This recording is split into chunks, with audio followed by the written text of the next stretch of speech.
Salam les avéroïstes et bonjour à tous. Islam et islam. À l'oral on ne se rend compte de rien et pourtant il y a une différence de taille. Car en français, islam peut s'écrire avec une minuscule mais aussi avec une majuscule. Oui, je sais, le français est toujours compliqué et on ne fait jamais comme les autres. Mais en l'occurrence, connaître cette différence est important. Déjà si vous lisez des études en rapport avec l'histoire de l'islam, avec une majuscule bien sûr, ou bien tout simplement si vous suivez mes vidéos, et ça je pense quand même qu'il y a de fortes chances. Alors sans doute que certains d'entre vous connaissent déjà les significations respectives des deux termes, mais en ayant discuté autour de moi, je me suis rendu compte que beaucoup de personnes n'avaient jamais entendu parler de cette distinction entre islam et islam. D'ailleurs à la base j'avais pas du tout prévu de faire cette vidéo et l'idée m'est venue après la dernière vidéo que j'ai postée il y a 2 semaines qui était intitulée Le dragon en islam ou en terre d'islam. Et pas mal de personnes m'ont fait des remarques sur cette vidéo, des critiques constructives, qui m'ont amené à prendre conscience que le contenu et surtout le sens de cette vidéo, eh bien il n'avait pas été clair pour tout le monde. Et ceci pour deux choses. D'abord pour cette fameuse distinction entre islam majuscule et islam minuscule. Et ensuite parce que la présence du dragon, que ce soit dans la production artistique ou littéraire, elle se retrouve principalement du côté turco-persan, et donc elle ne concernerait qu'une infime partie du monde musulman, un monde extrêmement vaste, puisqu'il s'étend, je le rappelle, de la péninsule ibérique jusqu'en Asie du Sud-Est. Dans cette vidéo, je vais avant tout vous expliquer cette distinction entre islam et islam, et je réserverai une seconde partie pour répondre un peu plus en profondeur aux questions qui ont été soulevées dans ma dernière vidéo, tout en sachant que les deux parties sont extrêmement liées, donc pour résumer, restez jusqu'à la fin. Donc, islam et islam. Quelle différence? Qu'est-ce que nous, Français, on a encore inventé avec notre fameux orthographe hyper complexe? Tout d'abord, islam avec une minuscule fait référence uniquement et strictement à la religion musulmane, c'est-à-dire principalement à ses textes centraux, le Coran et la tradition prophétique, les hadiths, mais aussi toutes les œuvres traitant de religion comme le tafsir, l'exégèse ou l'interprétation coranique, mais aussi tous les autres textes reliés à la religion musulmane. Et de l'autre côté, on a donc l'islam avec une majuscule, qui là par contre a une acception différente et surtout beaucoup plus large, puisque ce terme désigne l'ère géographique, culturelle, politique et religieuse, dominée par une dynastie ou un pouvoir de confession musulmane. Suivant cette idée, ce ne sont pas uniquement les musulmans qui sont visés, mais également toutes les populations de diverses confessions religieuses vivant sous un pouvoir islamique. On a donc d'un côté l'islam minuscule faisant référence à la religion musulmane, et de l'autre l'islam majuscule qui s'intéresse avant tout aux hommes, à leur histoire, à leur culture, à leurs croyances, à leur imaginaire, et parfois, quand le sujet s'y prête, à leur religion. Mais alors, pourquoi a-t-on distingué ces deux termes? Eh bien parce que pendant longtemps, on a parlé d'islam avec une minuscule, et surtout de monde musulman. Sauf que cette expression de monde musulman, d'un, elle présente toutes les régions dominées par l'islam comme étant unies, comme étant une seule et unique entité, et surtout le terme de musulman fait référence avant tout à la religion. Or si la religion a été importante au cours des siècles, les civilisations, les actions des hommes, les croyances, la culture ou encore les arts ne se définissent pas uniquement par la religion. Et d'ailleurs si parfois on a l'impression d'une omniprésence de la religion quand on traite de certains sujets, comme par exemple la vie quotidienne, c'est que tout simplement l'écrasante majorité des sources sont écrites par des religieux, ce qu'on appelle des oulémas, des docteurs de la loi.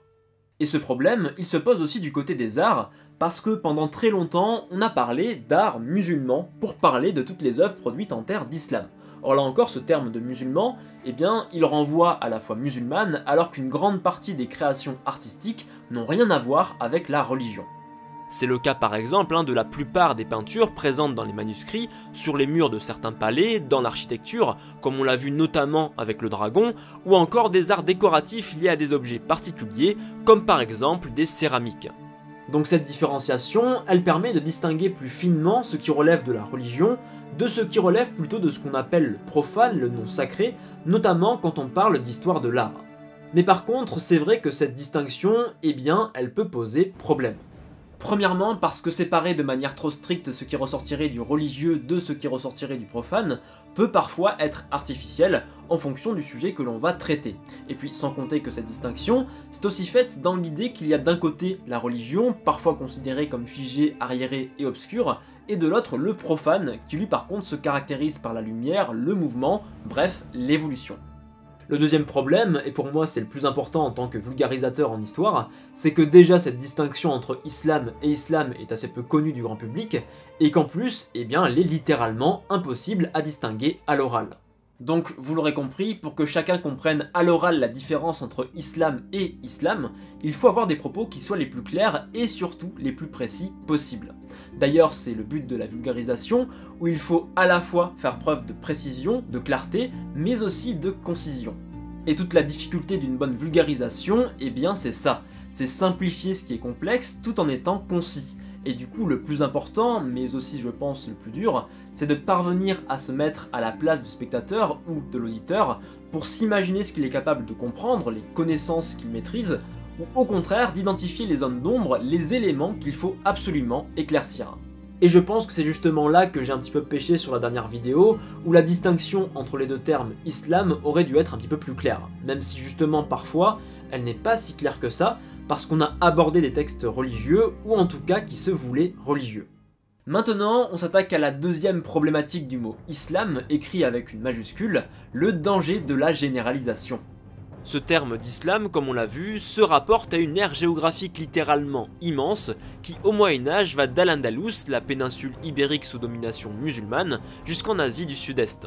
Et si ce territoire géographique est colossal, il est bien évidemment marqué par une incroyable diversité culturelle, avec plein de peuples différents, mais aussi de religions différentes, avec surtout l'islam, le christianisme ou encore le judaïsme. Sans compter qu'au sein de ces religions, surtout pour l'islam, il y a différentes branches, comme par exemple le sunnisme, le chiisme ou encore le khalijisme.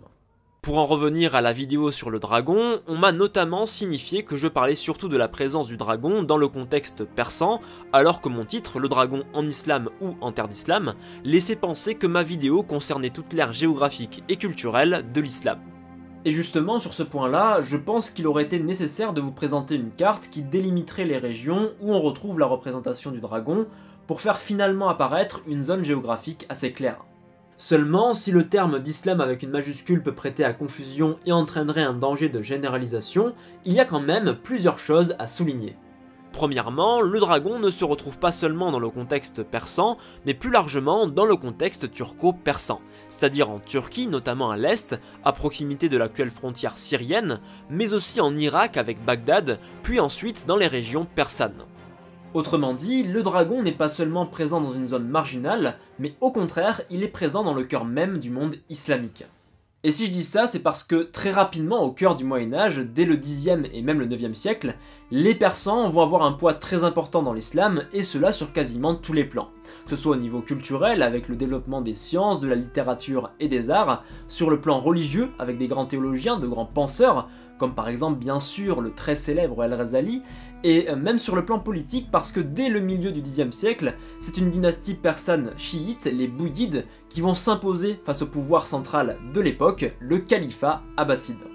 Et du côté des dynasties turques, chez qui on va retrouver le dragon, eh bien elles vont être aussi au cœur de l'islam, avec notamment les Seljoukides, une dynastie turco-persane dont vous connaissez notamment l'importance avec le rôle joué au sein des croisades, et plus largement les Ottomans, et là, au vu de leur célébrité, à mon avis, ça se passe de commentaires.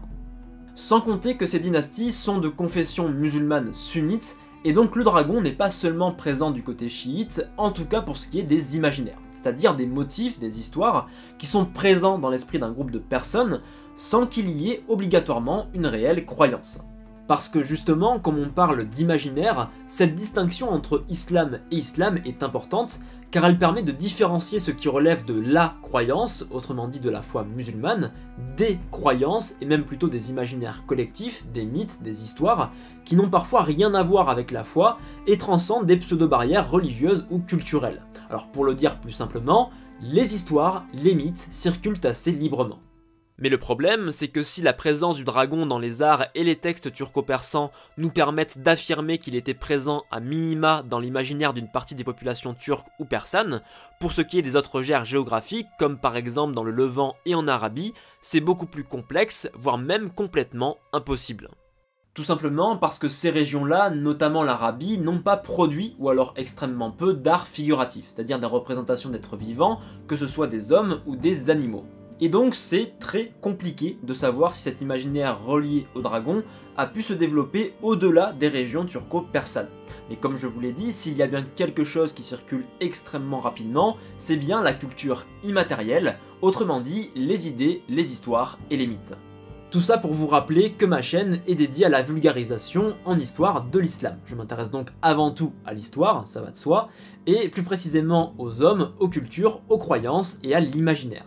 Et s'il peut m'arriver de parler de la religion musulmane selon le sujet que je vais traiter, mon but ce ne sera pas de distinguer ce qui relèverait du bon islam du mauvais islam. Tout simplement parce que ma chaîne n'est pas religieuse, encore une fois, je ne suis pas un imam.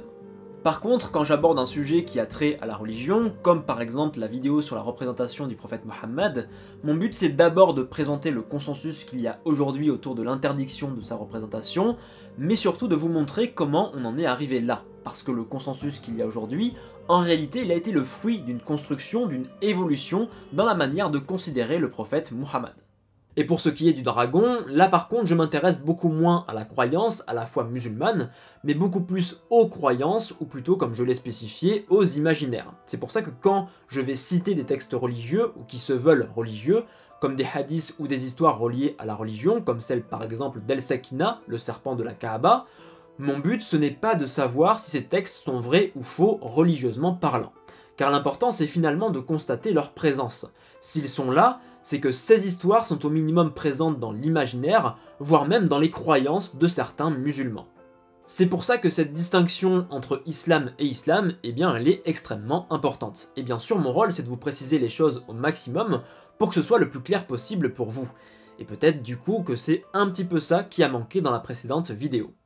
Donc voilà, cette vidéo est donc terminée, j'espère qu'elle vous aura plu. Alors cette vidéo, c'était important pour moi de la sortir aujourd'hui, c'était pas une vidéo qui était prévue à la base, mais qui vient un petit peu en réponse aux commentaires qu'il y a eu sur la précédente vidéo. Alors certains commentaires n'étaient pas très objectifs, c'est vrai, mais il y a eu aussi beaucoup de commentaires objectifs qui m'ont permis de réfléchir sur le sujet, sur aussi ma manière d'agencer mes vidéos, d'écrire le script de mes vidéos, et de ma manière aussi de vulgariser l'histoire de l'islam. Donc du coup j'espère que ce contenu supplémentaire vous aura permis d'y voir plus clair sur le sujet, j'espère que ça c'est vraiment important, donc j'espère, dites-moi en commentaire si vous avez appris des choses intéressantes, c'est très important pour moi, ça c'est le premier point. Et le deuxième point, là c'est un petit teasing, on va reprendre nos sacs à dos et on va se diriger vers Al-Andalus courant février pour reprendre la série sur Al-Andalus qu'on avait arrêté en été dernier.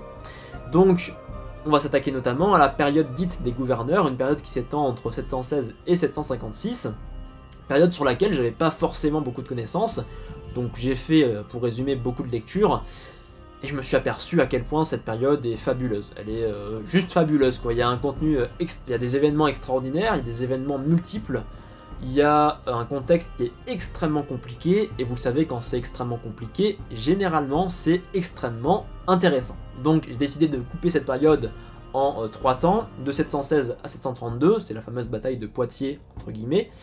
732, on va faire un focus sur la bataille de Poitiers parce qu'aujourd'hui je pense que c'est important avec toutes les idéologies qui sont greffées sur cette bataille de Poitiers et sur l'analyse historique qu'on en fait, avec du politiquement correct jusque à l'anti-islam. Et bien sûr ensuite la période allant de 732 à 756 qui est la date de l'avènement de l'émirat omeyyade avec l'arrivée sur place de Abdelrahman Ier.